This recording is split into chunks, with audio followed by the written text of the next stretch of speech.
So last time I bitched about a whole line of toys, most of which hadn't come out yet. I made this channel to talk about what I want to talk about, not just to complain about the thing currently annoying me. So to balance out my last video, please allow me to gush for a few minutes about a toy line I love. Starting at the bottom of the scale chart, let's go. Beginning with the Weaponizers, I didn't even realize I got most of them. They're okay, not too much to write home about with them. I think mostly I was after the blast effects. Hasbro, sell a baggie of the blast effects, I'll buy like 10. Micromasters, yeah, I don't have... Oh no, I have these two. Yeah, I actually bought more, but the quality on these guys just wasn't there. They were floppy and not fun to handle, so I returned them. Wait, there are another two I have. Ravage and Laserbeak. Laserbeak is good. Ravage's best mode is his tape though. Deluxes, finally, where we can really start. I'll go in the order that I acquired them. Hound was my first Siege figure and the one that made me sure of this line. What can I say about this figure? Looks great, poses great, transforms great. It's a nice twist on the Titan's Return cut transformation. Little bit of visible hand syndrome on the vehicle mode, but that's fine. And I will contend that he has the coolest gun in all of Siege. It had an actual detachable drum magazine and everything. I wish all the guns in the line could have been this cool.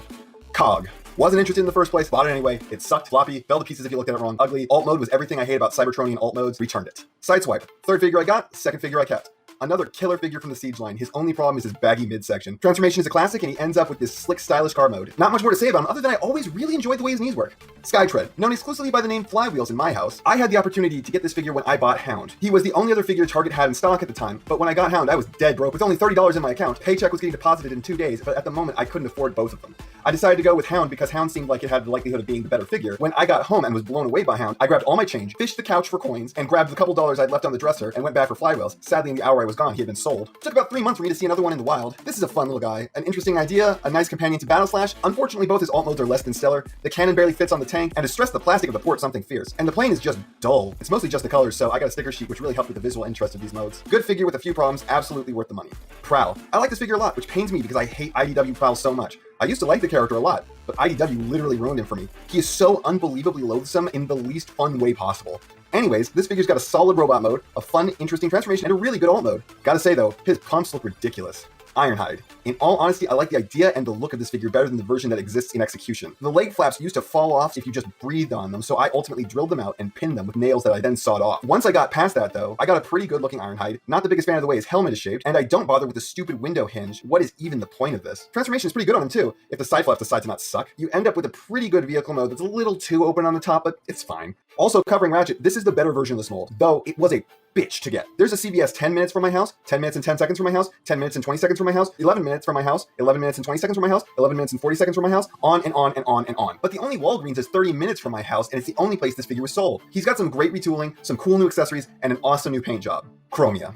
This one's a weird one. Probably the best version of this mold, but it's a heavy retool of a very flawed figure, and it's one of the few in the whole line without a wrist swivel because of it. The legs also don't look so good, so what I did was twisted the ankle flaps the wrong way on purpose until the lug that stopped them sheared off, so the flaps stowed away more neatly. I don't even know why this stupid thing existed. Their only purpose was to stop you from doing the thing that you obviously would want to do, and there's no getting around it. That is a stonking huge backpack.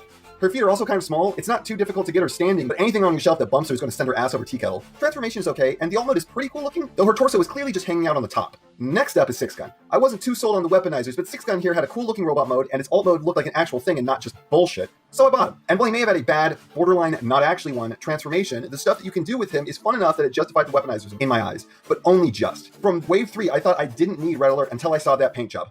Damn, that's a good paint job. Aside from that, there isn't much to differentiate him from his mold brother, save for his little teddy bear ears. Refractor. Now there's a story. I didn't realize initially that he was going to be sold as 3 separate Deluxes, so I was ecstatic when I first saw pictures of him in his camera mode. Shortly thereafter, I realized, oh, Hasbro, you evil geniuses. You are going to make me buy 3 of the exact same figure, and I'm absolutely going to do it.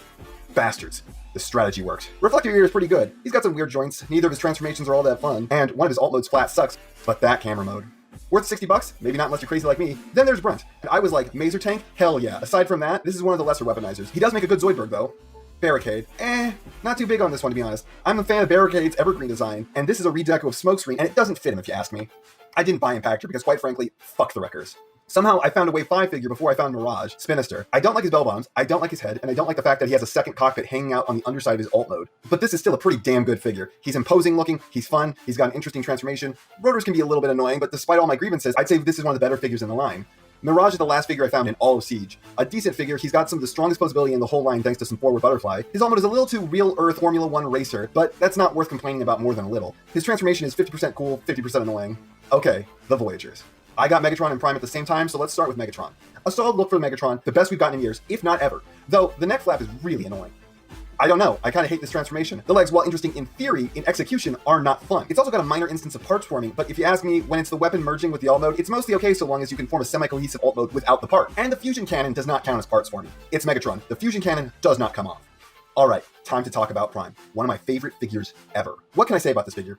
It's a little knobbly in robot mode, but it looks great. I think they definitely could have and should have incorporated the arm cable into the backpack, but it's far from the worst. Transformation on this one is a stunner. Every bit of it is involved and interesting. There's not a dull aspect to it, and we end up with this alt mode. God damn, that's a good alt mode. I love the look of this thing. I love it so much. Transformation going the other way is cool in its own way. Basically, the whole front end of the vehicle explodes. Honestly, this thing looks even better with Earthrise Prime's trailer attached to it. I love this figure. On to Starscream. This is a solid figure. He poses well, he's remarkably stable for having such tiny feet, and he looks cool. Transformation is pretty good, and while the end product has some serious flaws, I'm too thrilled to be getting a Tetrajet to care. His chest did pop off too much, so I fixed it by drilling out the hinge and adding some copper wire. Next up is Soundwave. Let me start off by saying, his robot mode looks great, but his alt mode is pure BS. What is this even supposed to be? A giant version of Luke Skywalker's speeder? And the transformation is BS too. There's one extra step added for no reason other than just to give it a higher transformation step count. Also, his eyes are the wrong color. Springer. This is a pretty good figure. The knees in his robot mode are a little annoying, and these hinges in helicopter mode stop the figure from being entirely cohesive, but he still doesn't have a bad mode. Real talk though, for about 50% of the time I've owned this figure, I was transforming it wrong. Doing it the way I had been, I ended up with this absolute battering ram of a vehicle mode. Next up is Thundercracker. Same figure as before, but blue, with a chest that doesn't pop off. Lastly, you got Apeface. Bad, ugly plastic, bad alt modes, really just one of the worst Titans Returns figures that have been delayed for 2 lines. Now on to the leaders. Ultra Magnus. Oof.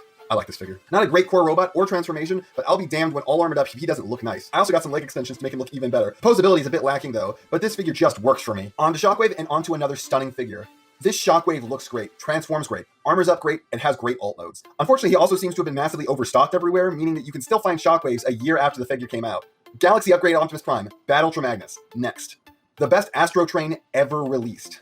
Skyfire. This is not Jetfire, this is Skyfire. And this is the toy that I've yearned for since childhood. Skyfire was my favorite character in G1, and there was never a toy of him released that ever hit the mark. That changed with this release. This is one of my favorite Transformers figures ever. Looks perfect, transforms great. The underside of his alt mode is not fantastic, but what figure is truly perfect in all ways? They exist, but they're few and far between. Getting this figure was a moment I've been waiting for since the day I first saw fire in the sky. And that's not half of what I had to say, but it's enough of what I had to say. So I know, you know, what everyone else tells you to do at the end of these videos. So if you liked what you saw here, please do that. And if you'd like to take it a step further, then share this video with any friend you think might be interested. I hope you enjoyed listening to me waste your time.